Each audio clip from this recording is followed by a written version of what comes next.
Well, I've come to see architecture in a way that I think is slightly different than my peers. You know, I started my own business not with a bunch of architects and not in a firm of architects or as a partner in an architecture firm, but as a sole practitioner in an office in Soho with my wife, who's a graphic designer, and a friend who's an illustrator. So from the very beginning, we always worked with different disciplines in the same office.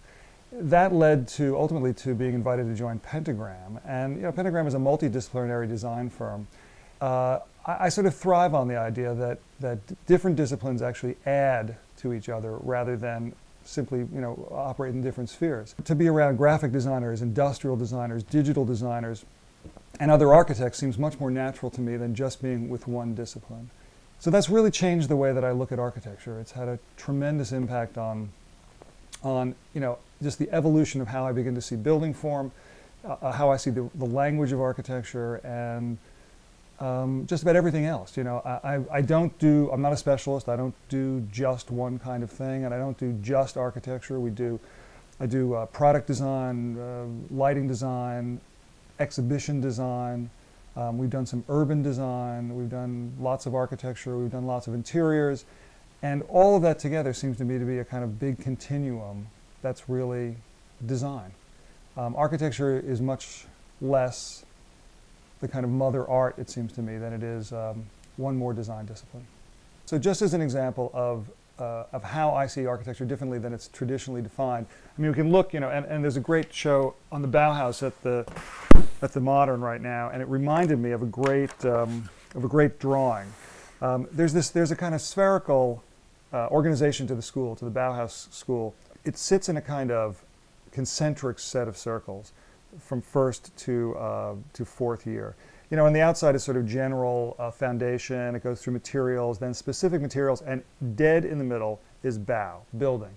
So architecture sort of sits as the kind of culmination of an education. You know, the Bauhaus was always run by architects, but I really see the relationship more like a set of kind of intersecting, sometimes separate, but mostly intersecting design disciplines. And the idea that you can kind of nicely organize everything like a target and end up at the middle just seems to me to be specious.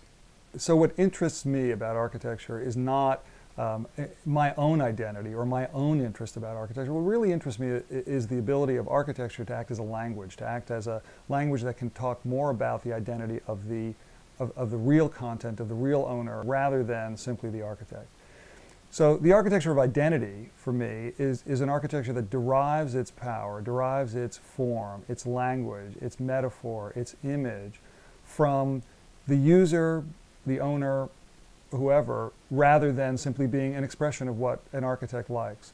I think this is equally true for homes as it is for museums, as it is for corporate headquarters, as it is for restaurants. And that dialogue between client and architect, between owner and architect, between user and designer, to me is one of the most interesting things about architecture. Architecture, for me, doesn't exist without a client. It doesn't exist without that dialogue. When a client comes to me, what I think is most interesting is who they are. I spend a fair amount of time researching that client, not the subject necessarily, but that client. So as an example, when we designed the Harley-Davidson Museum. Now, I wasn't a motorcycle rider before the Harley-Davidson Museum, and I wasn't a Harley rider or Harley enthusiast before that. But we spent a lot of time learning about Harley, and it's a kind of an immersive thing, and maybe even a sort of a method architecture thing where you really have to kind of become the client, become the content to some degree. What we found is that Harley is really about the factory. You know, they're called the factory by all their dealers.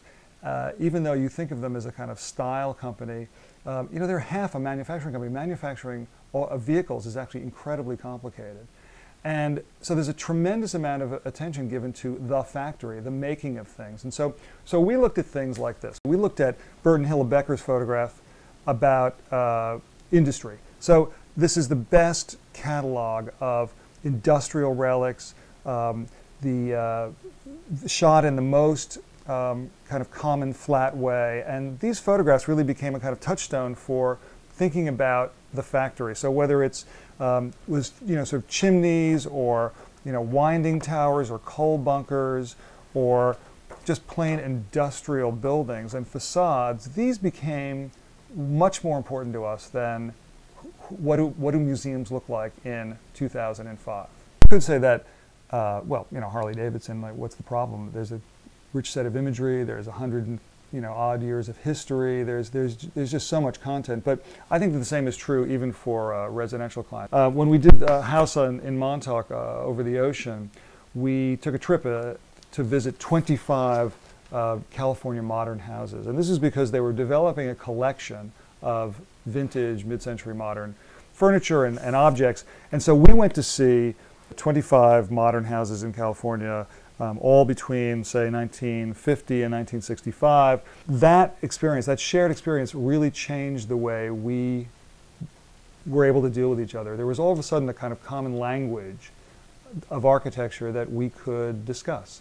And the house that we made is really a result of those discussions. I hope that clients begin to take back some of their own identity and are less willing to give up their identity for architects or any other designers, and begin to make architecture conform or architecture express a language that makes sense for them. I think that is happening, and I think it's part of a natural pendulum between buildings that are incredibly individual and buildings that are incredibly comfortable together.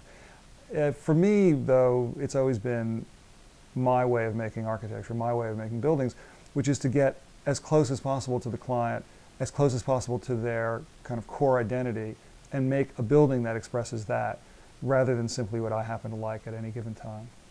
For a long time, the Harley-Davidson Museum was our iconic project. You'd say that to someone and they go, oh wow, that's fantastic. And it really was fantastic, and it really was wrestling with an icon.